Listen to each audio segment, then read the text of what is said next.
నెల్లూరు జిల్లా వెంకటాచలం మండల కేంద్రంలోని స్వర్ణ భారత్ ట్రస్ట్ ప్రజామందిరంలో మాజీ ఉపరాష్ట్రపతి వెంకయ్యనాయుడు విద్యార్థులతో ముఖాముఖి కార్యక్రమం నిర్వహించారు. ఈ సందర్భంగా ఆయన జీవితంలో విద్యార్థులు పాటించాల్సిన పలు సూచనలు, సలహాలు వారికి తెలియజేశారు. అనంతరం పాటలు, పద్యాలతో అలరించిన విద్యార్థులను వెంకయ్యనాయుడు నగదు బహుమతితో ప్రోత్సహించి అభినందించి ఆశీర్వదించారు. మాజీ ఉపరాష్ట్రపతి వెంకయ్యనాయుడు మాట్లాడుతూ సెల్ ఫోన్ పరిమితంగా వాడితే ఆరోగ్యానికి మంచిదని, గురువును మించింది గూగుల్ కాదన్నారు. సమయపాలన ప్రతి ఒక్కరూ ఖచ్చితంగా పాటించాలన్నారు. శరీరాన్ని ఆరోగ్యంగా ఉంచుకోవాలంటే ఆటలు ఎంతో ముఖ్యమని చెప్పారు.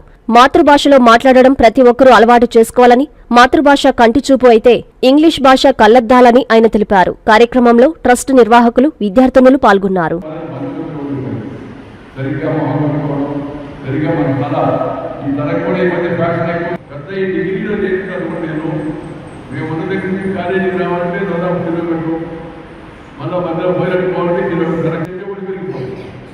కష్టపడి తిరిగితే ఎన్నికన్నా కూడా ఏం కాదు. చిన్నప్పుడు మేము తినాలా నేను గుర్తుపెట్టుకోవాల్సిన అవసరం. దాంతో పాటు కాస్త మీరైతే ఆహారం పండ్లు అలవాటు చేసుకుని వాటిని కూడా మన భోజనంలో భాగం చేసుకోవాల్సిన అవసరం ఉంది. ఆ తర్వాత మిగతా చేస్తే స్వీట్ బోర్డు కలుగుతుంది. లేదా కబడ్డీ ఆడాలంటే కబడ్డీ ఖర్చు లేని ఆట కబడ్డీ, నాకేం ఖర్చు పడలేదు. బ్యాట్స్మెన్ ఆడాలా, బ్యాట్ కావాలా, బాల్ కావాలా, ఇలాంటి బ్యాన్ 3 సూర్యనమస్కారాలు 4 ఏదైనా మైదానంలో కాసేపు ఆటలు చాలా ఈ రోజుల్లో కొత్తగా వచ్చే పాకిస్తాన్లో మనం నడవడం వ్యాయామే. అలాగే మనకు సూర్య నమస్కారం నేను రోజు గంట సేపు బ్యాట్మింటన్ ఆడేవాడిని. ఈ మధ్య వరకు కొన్ని నెలల ముందు వరకు బ్యాట్మింటన్ ఆడడం వల్ల ఉత్సాహం ఉండేది. ఉపరాష్ట్రపతి అయితే బ్యాట్మింటన్ ఆడేవాడు, మంత్రిగా ఉన్నప్పుడు బ్యాట్మింటన్ ఆడేవాడు, ఎంపీగా ఉన్నప్పుడు బ్యాట్మింటన్ ఆడేవాడు. నేను మధ్యలో ఎమర్జెన్సీలో జైల్లో ఉన్నాను. మన గవర్నమెంట్ రాజకీయ కారణాలు ఎమర్జెన్సీ అప్పుడు జైల్లో కూడా బ్యాట్మింటన్ ఆడేవాడు. అలా శరీరానికి కాస్త అన్ని విధాల ఆరోగ్యంగా ఉండడం కోసం ఆటలు ఎంతో ఉపయోగపడేవి. దానివల్ల ఎంతో ఉత్సాహం వచ్చేది. ఆ తర్వాత చదువుకోవడం, ఏదో ఒక పుస్తకం చదవడం, ఒకటి పాఠం కాస్త ఉండే పాఠాలు పుస్తకాలు చదవడం, రెండోది జనరల్ పేపర్స్ చదవడం. ఇంకా మీరు చిన్నపిల్ల వాడు కొద్దిగా పెద్ద అయితే వార్తాపత్రికలు అంటే వార్తాపత్రిక న్యూస్ పేపర్స్ చదవడం. తర్వాత మన భాషని మనం బాగా అలవాటు చేసుకుని తెలుగు భాషలో మంచిగా మాట్లాడాలా, తెలుగులో ప్రతిదానికి అర్థమైంది, ఈ పదం కాకుండా ఇంకో పదం ఏంటి అది తెలవడానికి తెలుసుకోవాలి. టీచర్ అయితే క్లాస్ అడిగి తెలుసుకోవాలి. ప్రతి ఒక్కరు మాతృభాషలో మాట్లాడడం అలవాటు చేసుకోవాలి. మన మాతృభాష ఏమిటి? తెలుగు. అందుకని ప్రతి ఒక్కరు ఇంట్లో తెలుగులో మాట్లాడాలి. నేను ఎప్పుడు చెప్తుంటాను, ఇంట్లో, వీధిలో, గుడిలో, బడిలో అమ్మ ఒడి నుంచి వచ్చిన భాష ఏముందో తెలుగు, ఆ తెలుగులో మాట్లాడాలా. ఇప్పుడు ఫ్యాషన్ అయిపోయింది. కొంతమందికి తెలుగులో మాట్లాడుతున్నాను. కొంతమంది తల్లిదండ్రులు అమ్మా నాన్న కూడా తెలుగులో చెప్తారా, మమ్మీ అను డాడీ అని. ఈ మమ్మీ డాడీ పిడి డాడీ పేడి అది మన పద్ధతి కాదు. అమ్మా అనాలి, నాన్న అనాలి, తాతయ్య బాబా చిన్నదా తప్పుడా అనాలి. ఇప్పుడు కొంతమంది చదువుగారు కూడా ఫ్యాషన్ మీద చూస్తున్నారు, పనిచేసే వాళ్ళు చూస్తుంటారు. ఒక మాట మాట్లాడతారంటే బ్రో బాబా బ్రో. నేను మా మధ్య అడిగేవాడు, బ్రో అంటే ఇది అర్థం ఏంటన్నా, గమ్ముకున్నాడు, నవ్వుతున్నాడు. బ్రో అంటే బ్రోకడా అన్నాడు, బ్రో అంటే బ్రోకడా అన్నాడు. కావాలని వాడికి కాసేపు ఎక్కాలి పడినాం. ఎలాంటి పదాలు మనం వాడకూడదు. మనకన్నా పెద్దవాళ్ళకి అన్నదే అనాలా, చిన్నవాళ్ళకి తమ్ముడు అనాలా. మనం వరుసగా తింటే వాడికి బాగా అనొచ్చు, అక్క అనొచ్చు, తిన అనొచ్చు, అన్న అనొచ్చు, పొడవరా అనొచ్చు. ఏవైనా మన పదాలు మన భాషలో మనం మాట్లాడుతూ విద్యా మందిర్లో చదువుతున్న విద్యార్థులతో కలిసి కాసేపు ముచ్చటించడం చాలా సంతోషంగా ఉంది. ఇవాళ యువతరంలో వస్తున్న కొత్త పోకడు ధోరణులు, పడిపోతున్నట్టు విలువలు, సాంప్రదాయాలు ఇవన్నీ కూడా చాలా ఆందోళన కలిగిస్తూ ఉన్నాయి. అందువల్ల అటు ప్రభుత్వం వీటిపైన దృష్టి పెట్టాలి. దాంతోపాటు పాఠశాలలు, ఉపాధ్యాయులు కూడా ప్రత్యేకంగా దీనిపై దృష్టి పెట్టి పిల్లలకు చక్కని మార్గదర్శనం చేయాలి.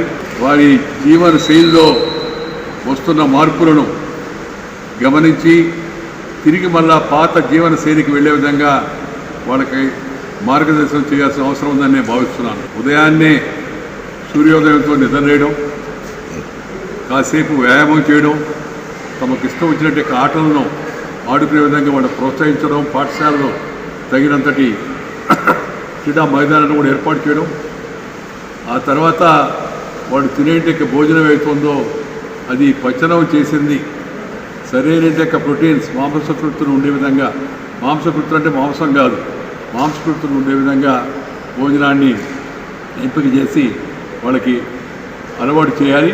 ఈ ప్యాక్డ్ ఫుడ్, జంక్ ఫుడ్ వాటికి పిల్లలు దూరంగా ఉంచేట్టుగా అధ్యాపకులు, తల్లిదండ్రులు మొదటి నుంచి జాగ్రత్త తీసుకోవాల్సిన అవసరం ఎంతో ఉంది. పచనం చేసిన భోజనం చేసి చక్కగా వ్యాయామం చేసి మంచిగా క్రమశిక్షణ పాటిస్తే పిల్లలు కూడా భవిష్యత్తులో మంచి ఉత్తమమైన పౌరులుగా తయారవుతారు. తమకు నచ్చిన, తాము మెచ్చిన రంగాన్ని ఎంపిక చేసుకుంటే దాంట్లో గుర్తింపు కూడా పొందుతారు. దీంతో పాటు సాయంత్రం పూట సూర్యోదయంతో లేయడం, సాయంత్రం సూర్యాస్తమయానికి పనులు పూర్తి చేసుకోవాలి. పూర్తి చేసుకొని కాస్త సమయం తల్లిదండ్రులతో గడిపేటట్టుగా, అలాగే తాతలు, అమ్మమ్మలు, నానమ్మలు ఉంటే వారితో కాస్త సమయం గడిపేట్టుగా, తద్వారా లౌకిక జ్ఞానం పొందేట్టుగా పిల్లలను తీర్చిదిద్దాల్సిన అవసరం ఎంతో ఉంది. ఈ పనులు ఉన్నప్పటికీ కూడా వాటన్నిటిని పూర్తి చేసి సాయంత్రం త్వరగా నిద్రకు ఉపక్రమించేట్టుగా పిల్లలు ప్రోత్సహించాల్సిన అవసరం ఉంది. ఈ సెల్ ఫోన్ లేదా టీవీ, ఎలక్ట్రానిక్ పరికరాలు, నెట్టు వీటన్నిటిని పరిమితంగా వాడాలి. అపరిమితంగా వాడితే అశాంతి వస్తుంది, మానసిక అశాంతి, సరిగ్గా నిద్ర పట్టదు కూడా. అలాగే పిల్లలు కనీసం 8 గంటలు నిద్రపోయేట్టుగా చూడాల్సిన అవసరం ఎంతో ఉంది. 8 నుంచి 9 గంటలు నిద్రపోతే వాళ్ళు ఆరోగ్యంగా ఉంటారు, ఉల్లాసంగా ఉంటారు, ఉత్సాహంగా వాళ్ళకి నచ్చిన పని లేదా మనం వారికి మార్గదర్శనం చేసిన పనిని నేర్చుకుని తద్వారా మంచి పౌరులుగా తయారవుతారు. పిల్లలను వాళ్ళు ఉండే ప్రతిభను, వాళ్ళ ఆసక్తిని గుర్తించి వాళ్ళకి ఏ ఆట నచ్చిందో దాంట్లో ప్రావీణ్యం సంపాదించుగా చూడడం. రెండవది వ్యాయామం నచ్చిందో ఆ వ్యాయామం వైపు వాళ్ళని ప్రోత్సహించి దాంట్లో ప్రతిభ కనపరిచేట్టుగా చూడడం. మూడవది వాళ్ళని ఎక్స్ట్రా కరికులర్ యాక్టివిటీస్ అంటాం. మా చిన్నప్పుడు స్కూల్లో గార్డెనింగ్ ఉండేది, చెట్లు పెంచడం, చెట్లకు నీళ్లు పోయడం. రెండవది క్రాఫ్ట్ క్లాస్ ఉండేది, మగ్గం వేయడము, లేకపోతే క్రాఫ్ట్లో చిన్న చిన్న నవాళ్ళు తయారు చేయడము.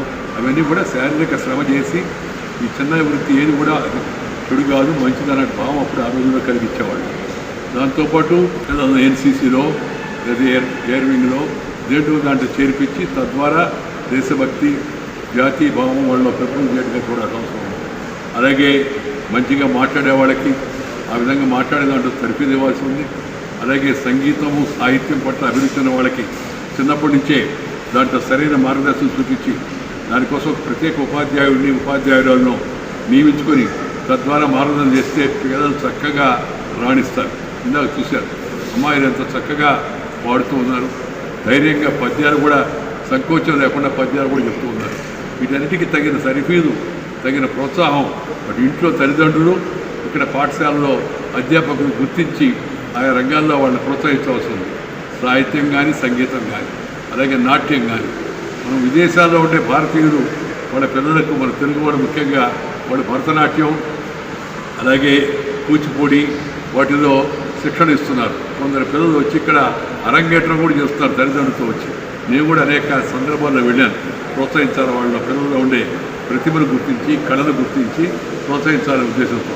అందువల్ల సాహిత్యం పట్ల, సంగీతం పట్ల, అలాగే ఇతర నృత్యం పట్ల ఆసక్తి ఉన్న పిల్లల్ని వాటి వైపు దృష్టి పడేట్టుగా చూస్తే ఒకటి శారీరక స్వస్థం, మానసిక వికాసము, మూడవది నూతనమైన ఉత్సాహం వాళ్ళలో వస్తుంది, ఆత్మవిశ్వాసం పెరుగుతుంది. ఈ విషయాలు ఇవన్నీ కూడా చాలా చిన్న విషయాలుగా అనిపించవచ్చు, కానీ ఇవన్నీ మౌలికమైన విషయాలు.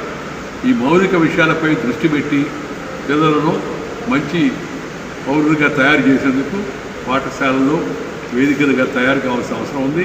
అధ్యాపకులు కూడా ఆ విధంగా పిల్లలకు మార్గదర్శనం చేయాల్సిన అవసరం ఎంతో ఉంది.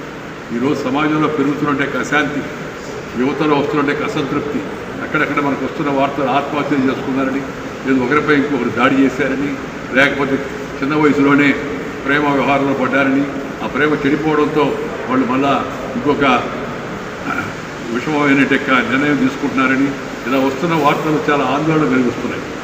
అందుకని చిన్నప్పటి నుంచే వాళ్ళ సరైన దారిలో పెట్టడం, సరైన మార్గదర్శనం చూపించడం, నైతిక రుజువర్తన, సాంప్రదాయబద్ధమైన జీవనం, శారీరక శ్రమ, మానసిక ఉల్లాసం ఇవన్నీ కూడా చిన్నప్పటి నుంచి అలవాటు చేస్తే వాళ్ళు మంచి పౌరులుగా భవిష్యత్తులో తయారయ్యే అవకాశం ఉంటుంది. కాబట్టి యువత పైన ప్రత్యేకంగా పాఠశాలల్లో దృష్టి పెట్టాలి. తల్లిదండ్రులు కూడా సమయం కాసేపు వాళ్ళని గురించి ఆలోచించి వాళ్ళకి మంచిగా ప్రేమతో ఆప్యాయంతో నచ్చజెప్తే చిన్నప్పటి నుంచి సరైన దారిలో వారు వస్తుంటారు. లేకపోతే వాళ్ళ సమాజంలో వస్తున్న చెడు ప్రకృతులు, చెడు వికృతులు ధోరణులు ఇవి మరింత పెంచు పెరిగే ప్రమాదం కూడా ఉంది.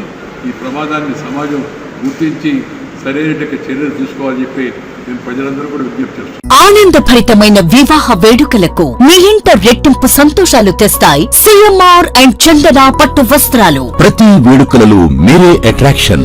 వేల వెరైటీలు, స్వర్ణ కంచి, దేవరాక కంచి, అక్షయ కంచి, రాగసూత్ర కంచి, కల్పవృక్ష కంచి పట్టు చీరలు, మనసు దోచి డిజైన్లు, ఆడవారిని అందంగా మలిచే పట్టు మహామందిరం. లేడీస్ డ్రెస్సెస్ లో top range collections, attractive men's wear లో ethnic wear and casual collections, kids, boys and girls wear లో క్యూట్ కలెక్షన్స్.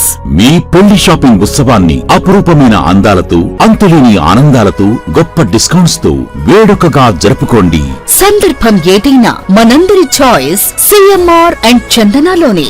అప్పుడు ఇప్పుడు ఎప్పుడు నంబర్ 1 మాల్ మన సిఎంఆర్ షాపింగ్ మాల్ మరియు చందన బ్రదర్స్ నెల్లూరు.